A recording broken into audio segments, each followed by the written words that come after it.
আসসালামু আলাইকুম প্রিয় বন্ধুরা, ব্যাকয়ার্ড গার্ডেন থেকে স্বাগত জানাচ্ছি। আবারও একটি ভিডিও নিয়ে হাজির হলাম।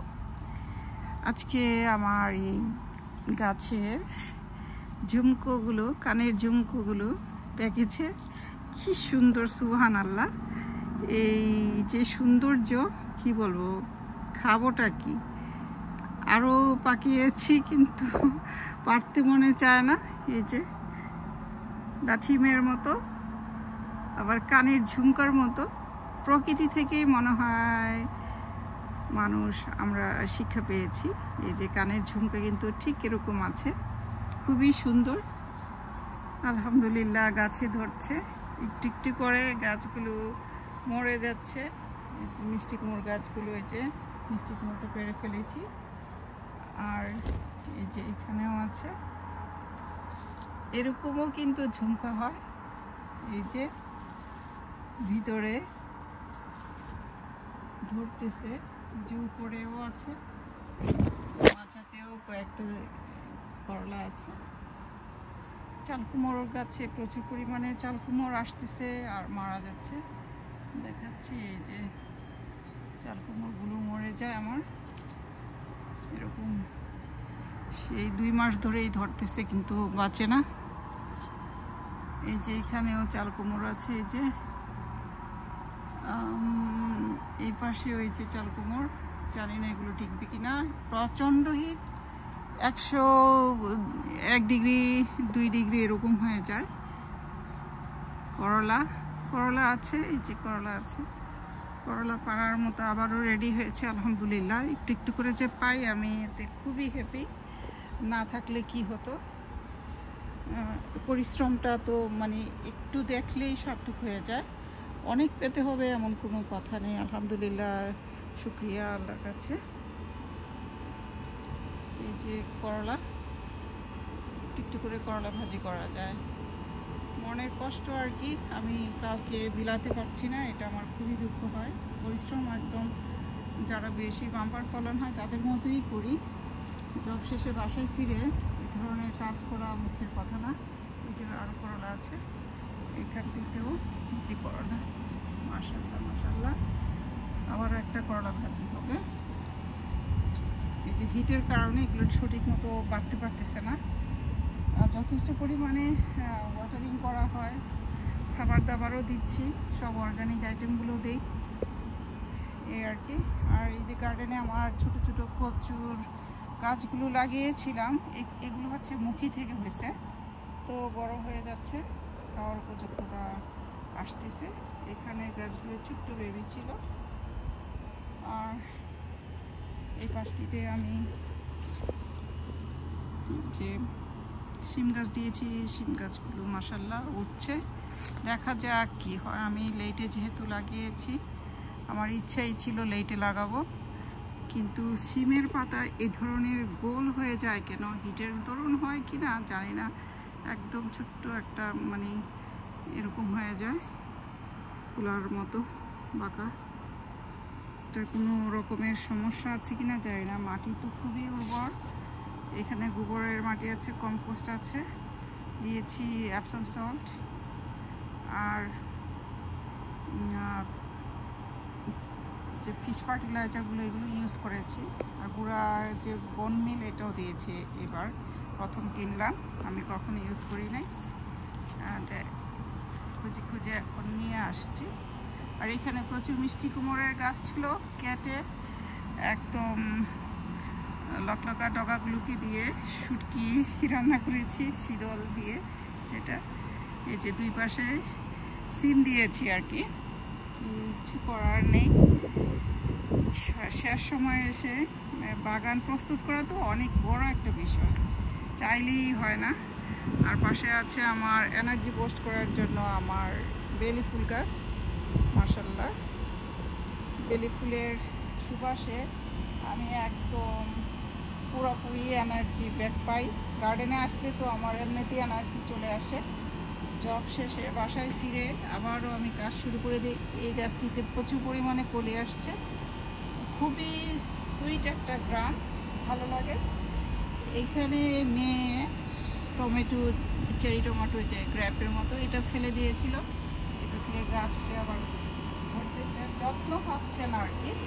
আছে গাছ সব রকমেরই গার্ডেনে। আমার চিচিঙ্গা গাছ এখানে দিলাম লাস্টের গাছগুলি এখন আবার মেলছে। এই মাচাটা পুঁইশাকে ভরপুর থাকতো, খুবই দুঃখের সহিত বলছি আমার পুঁইশাক হচ্ছে না। গতবারও ভালো হয় না, এইবারে তো হলোই না। ওখানে দিয়েছিলাম, আজকে মনের দুঃখে সব তুলে ফেলেছি। এই যে 2টা গাছ রাখছি, অনলি 2টা বা 3টা, এগুলো হয় কিনা জানি না।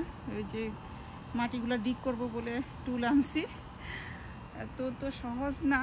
আর লাউ গাছ এখন গুঁড়া দিয়ে আগাডোগা মেলছে, তার মধ্যে আবার লাউ সহ। ওনাদের কি হলো বুঝলাম না। যাই হোক, যদি ধরে তো ধরবে। এই যে লাউও ধরতেছে মাশাআল্লাহ, এই যে লাউ আসতেছে। 1টা 2টা পেলেই তো অনেক কিছু। এইখানে ইঁদুর এসে টানেল করে ঢুকে যায়, তো টানেল দিয়ে আসা যাওয়া করে টানেলটা আমি বন্ধ করেছি। একটা আটকা পড়েছে, ওই পাশ থেকে আরেকটা ডাকতেছে, ওইটা নিয়ে আমি খুব চিন্তিত। না এটাকে পাচ্ছি ধরতে, না যাইতে দিতে পারতেছি। আমি তো এটা ফিল আপ করে ফেলছি, এখন যাবে কি করে।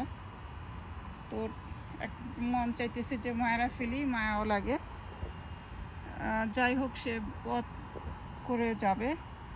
লাউটাকে বিজি করে ফেলতেছি অবশেষে। আর বাঙ্গিটা তো বড় হচ্ছে মাশাআল্লাহ। আর কি করব, এই বাগানের একটু জিনিস আছে, এগুলো দেখাই ভালো লাগে। অনলি একমাত্র ভালো লাগা থেকে বাগান করি, খুবই ভালো লাগে। মানে আমাদের ডালাস টেক্সাসের মানুষরা বাগান করা এত ইজি না। আমরা যেটা ভাবি যে বাগানে হাত দিলেই হয়ে যায়, সেটা না। একদম চামড়া পুড়ে ইয়ে হয়ে যায়, কি আর বলবো, খুবই কষ্টকর। 102 ডিগ্রি টেম্পারেচার, স্টিল নাও অনেক টেম্পারেচার আছে, 94 ডিগ্রি আছে ইভিনিং টাইমে। এই গাছগুলোতে এখন সল দিয়েছিলাম কালকে, আই থিঙ্ক এগুলো একটু চেহারা পাল্টাইছে। এই যে মরিচ গাছে মরিচ আসলে তো আমি খুবই হ্যাপি, আর কিছুই লাগে না। মরিচ গাছ দেখতে আমার খুবই ভালো লাগে। সজনেগুলো ঝরে ঝরে পড়ে যাচ্ছে, এই যে দেখাচ্ছি কি পরিমাণ সজনে পড়ে যায়, প্রচুর সজনে। এগুলো টিকবে কিনা সন্দেহ আছে আমার, এতগুলো সজনে আমার। এগুলো শুকিয়ে যাচ্ছে আর কি, প্রচুর পরিমাণে নিচে পড়ে আছে, শুকিয়ে যায়, না পড়তেই শুকিয়ে যায়। এই মরিচ গাছগুলোতে মরিচ ধরেছে মাশাআল্লাহ, আল্লাহুম্মা বারিক। একটা মরিচ পেরে প্রতিদিন একবার খেতে পারলেই তো হলো, আর কি লাগে। সবজি পাওয়া যায়, অর্গানিকও পাওয়া যায়, মানে যেটাই চাই সেটাই পাওয়া যায় আমেরিকাতে। তো অর্গানিকটা কিনেই খাই, ট্রাই করি অর্গানিক সব কিছু খেতে আলহামদুলিল্লাহ। তো এই জায়গাতে আমি আবার ট্রাই করছি। আমার কিছু গাছ আছে, মরিচের গাছ অনেক বড় বড়, ওগুলোকে আস্তে ধীরে বৃষ্টি হবে আগামী 2-3 দিন পরে, সেই দিন আমি লাগিয়ে দিব, জায়গাটা রেডি করব।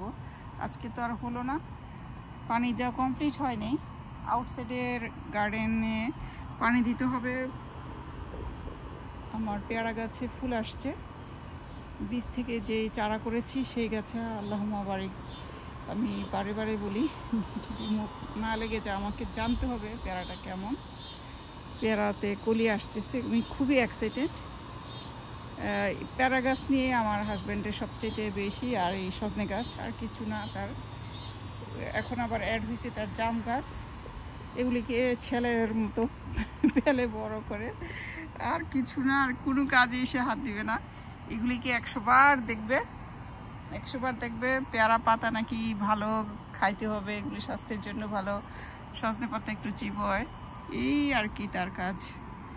এই পাশে একটা উনি আমার বড় বোনকে কপি করে একটা মাচা দিয়েছে, এই হয়েছে তার ব্রেইন, আর কিচ্ছু পারলো না। আমাকে একটুখানি দেখাইলো আর কি, সে কাজ করছে আলহামদুলিল্লাহ, যা করেছে তাই। বরবটি হচ্ছে এই পাশটিতে, আমি খুবই হ্যাপি। এই পাশে বরবটি ধরতেছে, মানে খুব একটা যে ভালো করে বাগান করলে কিন্তু বাগানকে পরিচর্যা করতে হয় সুন্দর মতো। আমি চারা টারা করে দিয়ে আমি হয়রান হয়ে যাই, কেননা পানিও দিতে হয়, পাশাপাশি আবারের যত্ন। দুইটা মানুষ হলে একটু ভালো হয়। যেমন এই সাইডের গাছগুলো প্রপার যত্ন পাইনি বিধায় এইখানে বরবটি হচ্ছে না আমার। যদি একটু যত্ন হতো ভালো মতো তাহলে হতো আর কি।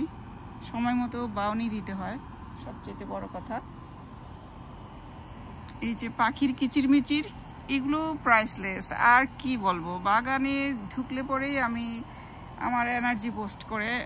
আলহামদুলিল্লাহ আলহামদুলিল্লাহ, প্রত্যেকটা সময় এগুলো ছাড়া তো আমি বাঁচবই না। গাছপালা দেখতে খুবই ভালো লাগে, বাগান করা খুবই প্রিয় শখ। ছোটোবেলা থেকে বাবার সাথে সাথে টুকিটাকি হেল্প করতাম, দাঁড়িয়ে থাকতাম। আব্বা অফিস শেষে এরকম এখন ফিল করি উনি কেন গার্ডেনে আসতেন। আমাদের বাসায় সবজি গার্ডেন, ফুলের গার্ডেন সবই থাকতো সবসময়। তো আব্বাকে হেল্প করার জন্য সামটাইম দাঁড়িয়ে থাকতাম, সুতলি ধরতাম, এগুলো আমি পাশাপাশি থাকতাম আব্বার সাথে সাথে। ইনডোরের প্ল্যান্টগুলোকে মুছে মুছে দিতাম। সেই বহু যুগ আগের কথা, আমাদের ইনডোরে প্ল্যান্ট থাকতো। এখন দেখি মানুষের গাছপালা লাগায় ইনসাইডে, কিন্তু আমার আব্বা সবসময় আমাদের ড্রয়িং রুমের মধ্যে ইনডোর প্ল্যান্ট থাকতো বিভিন্ন টাইপের। ওনার এত মানে সেন্স ভালো ছিল, সবসময় সুন্দরকে খুবই পছন্দ করতো। গাছপালা, ফুলের বাগান, শিশু, এগুলো ওনার পছন্দের জিনিস। তো আল্লাহ আমার বাবাকে বেহেশতের সর্বোচ্চ মুকাম দান করুন। সবাই করবেন, আমি দোয়া করবেন বাবার জন্য। তো রেখে দিই আজকের মতো। ভিডিও ধরে ধরে বড় করে ফেলি, ভালো লাগে আর কি। দেখুক আর কেউ না দেখুক, আমি ভিডিওগুলো করি আমার মনের আনন্দে। তো প্রিয় বন্ধুরা, যারাই দেখছেন ভিডিওটি, কমেন্ট করবেন, একটি সুন্দর কমেন্ট, ভালো লাগবে। কোথা থেকে দেখছেন সেটাও জানাতে পারেন আমাকে। আর দোয়া করবেন যেন ভালো থাকতে পারি, ঈমান আমলের সহিত মারা যেতে পারি। আল্লাহ সবাইকে ভালো রাখুন, সুস্থ রাখুন, এই কামনায়। আসসালামু আলাইকুম, আল্লাহ হাফেজ।